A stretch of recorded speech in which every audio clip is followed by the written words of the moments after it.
When life gives you lemons, you make lemonade. No pun intended this time, that is exactly what we have done. Today, we are showing you how to make two different versions of alcoholic lemonade. One version is fermented, and one version is kind of the easy cheat way out.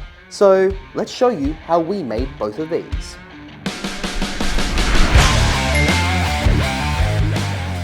Now, to make style number one, we are going to be running with a fermented lemonade, almost like a hard seltzer, for example. So for that, we are going to need 6 lemons. 5 of these I'm going to slice up and then do a little bit of a boil/simmer with.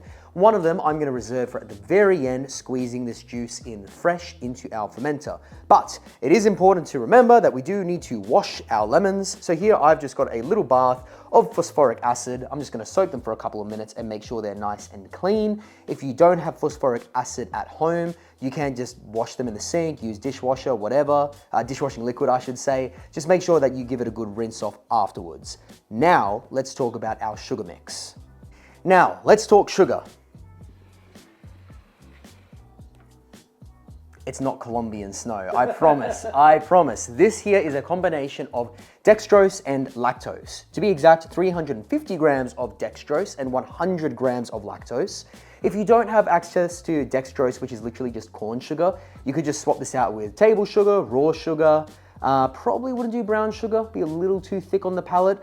But the idea behind dextrose is that it is a super, 100% completely fermentable sugar for yeast, which means it's not going to stress your yeast out, and you will basically go, if I throw in X amount of dextrose, I know it's going to 100% ferment at the end of it, so I'm going to get exactly this much alcohol percentage. Useful if you want to be accurate that way. Now, we are going to mix this with 1.5 liters of boiling water, just to help us dissolve this mixture a little bit. Once we have fully dissolved all of our sugars, we can come back to our lemons.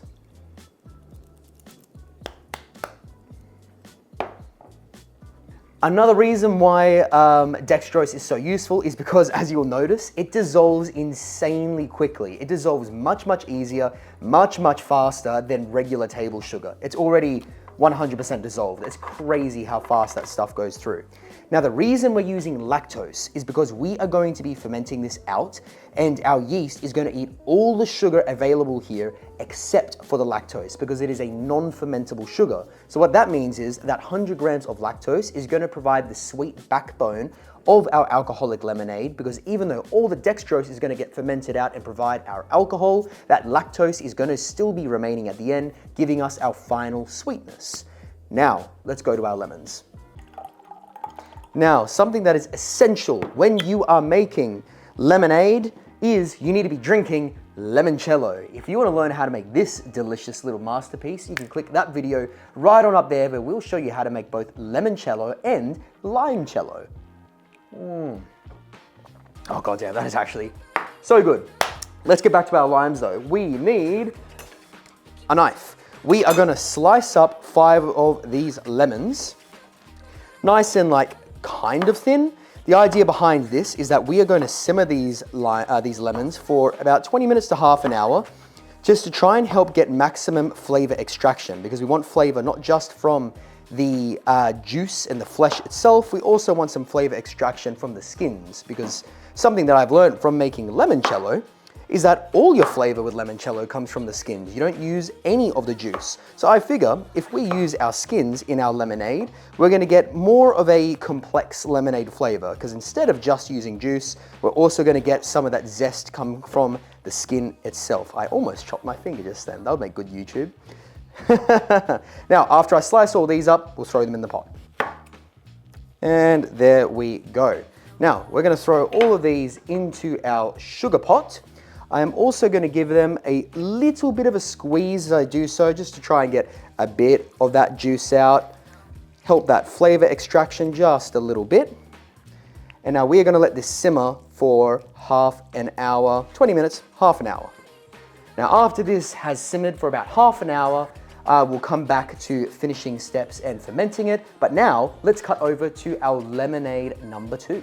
I also forgot to mention we are adding about little over 3 grams of yeast O life nutrient. You can use whatever yeast nutrient you can get your hands on. And that's just because this is going to provide some more amino acids, nitrogen, and minerals that yeast needs to have healthy fermentation. Because ordinarily, when you use yeast in wine fermentation or brewing, for example, there's a whole bunch of other nutrients coming from the source of sugar. In this case, we're literally just using sugar. So we need to throw some nutrients in there to keep our yeast happy.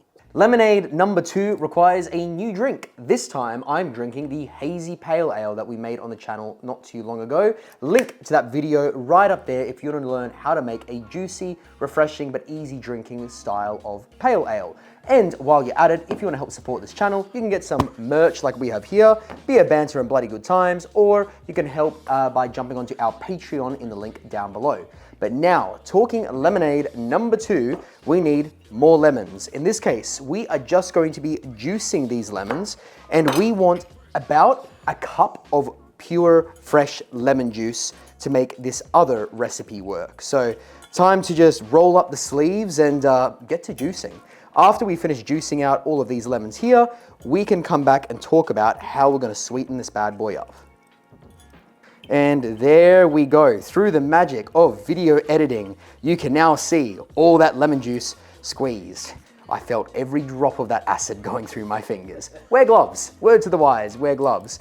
And for reference, that was 8 medium, slightly larger sized lemons. So, you know, go accordingly. If you're using smaller ones, use more. You get the general idea. But this whole recipe is flexible, really. So if you want a more lemony lemonade, use more lemon juice. If you want it less so, dial it back. It's entirely up to you to make it your own.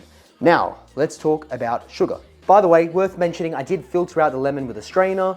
Worth doing so unless you want chunks of lemon in your drink. If you do, that's totally cool. If you're into the pulp, go for it. Now, for sugar, we are going to be running with 1 cup of raw sugar.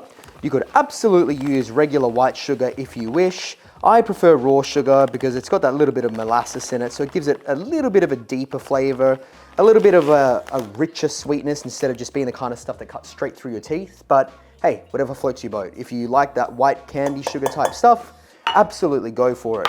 Now we are also going to use 1 cup of boiling water to dissolve our sugar and make our simple syrup. There we go. The rest of the water we are going to reserve for cooling down our liquid and diluting it all together. Now just give it a good old mix until your simple syrup has fully dissolved. All right, that is fully dissolved. Now we're going to add this into our water. This is 1.125 liters / 2.25 cups. Been a long day. Yeah, 2.25 cups, 1.125 liters. In this goes. Freedom units for our American viewers will be showing up all over the screen throughout this video, courtesy of your cameraman, Odin. Now, we are going to add in our lemon juice. This ended up being 300 mils of lemon juice, so a little over 1 cup, about 1.125 cups, something in that ballpark. In all of that goes. And now 2/3 of a cup of vodka of 40% vodka. Use whatever your favorite vodka is, or distill your own. It's way better.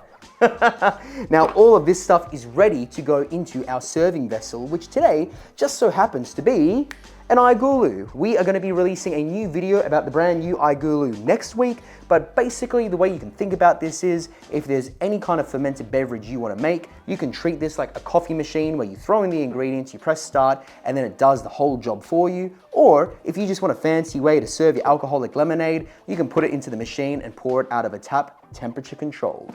Now, let's cut to that. This little tank here is going to act as our serving keg. So if you wanted to make your own beers, ginger ales, kombuchas, apple ciders, whatever you can think of, you can make it in a unit just like this, then pour it out of a tap because that thing right there acts as a fridge and a dispensary vessel. Oh, the other reason why I'm putting it into here is because I can use the iGulu to actually carbonate this liquid because I'd like this to be a bubbly alcoholic lemonade. If you want to run with yours being flat, that is totally cool, but you could use something like an iGulu, or you could even use just a soda stream. Put it into the soda stream, give it a blast, and make it a nice bubbly beverage for the summer times. Now, let's cut back over to the fermented alcoholic lemonade. As I mentioned earlier, we are going to use 1 last lemon at the very end with fresh juice squeezed out. So let's go ahead and do that now before we put our whole mixture together. and we can combine the lot. So we've now basically made a sugary lemon concentrate tea, I guess, for lack of better words. We are going to strain that out now into 2.3 liters of water, that in freedom units for the Americans in our audience. That is going to be our mix done. Now you could, if you wanted to, of course, leave all those lemons, leave the skins, leave absolutely everything in there. That is absolutely fine if you want to do so. It will give a little bit more flavor extraction, but the risk of fermenting on the lemons themselves is that when you do ferment on the vegetable, on the fruit for too long, you can start to pull out vegetal flavors like think capsicum or bell pepper for our American viewers. And that's not really what you want in what's meant to be a fresh, lemony, delicious drink. Now we're gonna add in our squeezed lemon juice, and I'm gonna filter that as well so we don't end up with chunky bits and seeds in our final drink. And now we're gonna let this cool down. Once this has cooled down to about 30 degrees Celsius or below, we can go ahead and add our yeast. Now, the key thing with this is that if you want more flavor, more lemon flavor, add more lemons, squeeze more lemon juice into it. If you want more sugar, add more lactose. Don't add more raw sugar or more dextrose, depending on what you're using, because remember, that's just gonna get fermented out and turned into booze. But if you wanna make a super boozy lemonade, I mean, by all means, do so. Now, because I'm an impatient man, I'm not willing to wait for this to cool down naturally, so I'm gonna tip this into our iGulu fermenter, so I can pop it into our S1 machine that you can see just behind me. Again, we're gonna be releasing a video on that particular unit next week. And this way, I can actually use the machine to cool it down for me so that I can pitch our yeast faster. I'll cut back to you when it's ready to pitch. This has now cooled down to about 26 degrees Celsius, which is perfect for us to pitch our yeast. Today, we are gonna be using EC1118, which is a champagne style of yeast. And I've chosen this because I want this to ferment quite clean, quite crisp, and refreshing. So you can use any yeast. You could use like USO5 or SO4 for the brewers in this audience, but if you've never touched this wonderful world of brewing before, you could literally just use baker's yeast for this and it will do just as good a job. It's just more down now to personal preference with final flavors in our product. So let's go ahead and open this up. I'm gonna use half a packet of this because quite frankly, it's overkill for how much I'm actually going to be fermenting. Now let's close it up and let it do its thing. I've already preset my iGulu with the fermentation profile that I want. So this is going to ferment for 1 week at 17 degrees Celsius before dropping down to a cold crash and then carbonating our lemonade so that it is bubbly and ready on tap in a week from now. I will catch you when it's ready. Now we are sitting about a week later. The the fermented lemonade has completely finished up. And obviously the vodka lemonade was ready from day one. We just needed to carbonate it a little bit. So let's cut to pouring some glasses and do a bit of a taste test. And here they are. On my right, I have the vodka lemonade. On my left, I have the fermented lemonade. And it's kind of crazy how similar they both look. Like identical colors, which I guess it shouldn't actually be surprising that they look the same because main ingredient for both is lemon and sugar. But I just kind of expected one of them to look different to the other considering how different the process was. But let's go in for a taste test. So starting with the fermented version.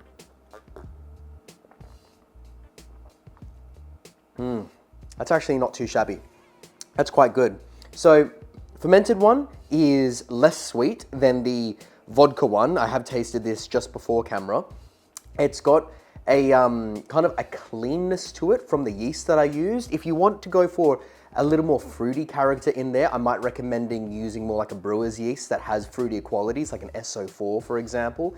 The champagne style yeast does make it feel quite clean and dry, which I guess I was going for, but there's a particular flavor in that fermentation that I don't super love. And I think that's down to either the yeast or potentially the sugar source. So maybe if you use, if you use raw sugar, maybe that would be the better way to go. I think I used that, not the dry malt extract. I used dextrose, that's right. So maybe if you want less of that kind of almost artificial sugary flavor. You go with the raw sugar and that will give you more rounded sweetness, I think.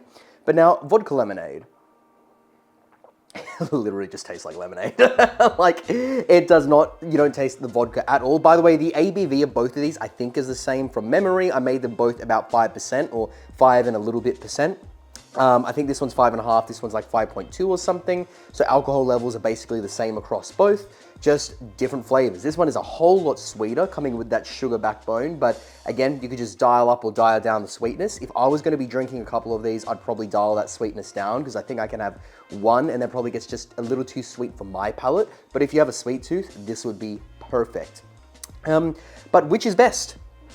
I don't know, I think they're a different experience. This one is much more like a seltzer, I suppose, whereas this one is very much a lemonade that has had vodka added to it. So I suppose it depends what kind of flavor you're looking for. If you want to go through the brewing experience and have it feel more like that light in the mouth, bubbly seltzer style, then the fermented version is by far the best way to go. If you just want something that's going to be ready on day one, that's kind of like easy, anyone can do it, and leans more into being much more of a lemonade flavor itself, then the vodka lemonade is your winner. They're just different boats for different folks, so to speak. It's also worth noting that for the fermented version, I did end up adding an additional 250 mils of fresh squeezed lemon juice and 100 grams of raw sugar after it was finished fermenting, because I did taste it and I just wanted to boost that lemon flavor and that sweetness a bit. If you're going to be bottling and you're not going to use a machine like an iGulu or a SodaStream or whatever, then I would recommend using more lactose, another 100 grams of lactose, because if you add that sugar at the end and then bottle it, you've introduced a whole bunch of extra fuel for the yeast to really get cracking, and you'll end up with a bunch of bottle bombs. So word of caution, bottling, go lactose still. If you're not going to be bottling and you're going to use SodaStreams or whatever, then you can add whatever sugar you want. So I hope that you guys enjoyed this little video here. Stick around with us next week for our review of the brand new iGulu S1 machine, the same unit that you've seen throughout this video. So, also, big thank you to the Patreons. Patrons, thank you so much for supporting our channel. That financial support means more than you know, and that moral support that you guys give us over on Patreon is greatly appreciated. If you want to consider becoming a Patreon and getting more involved with the channel, join that link down on below. But now, cheers guys, we'll catch you next week.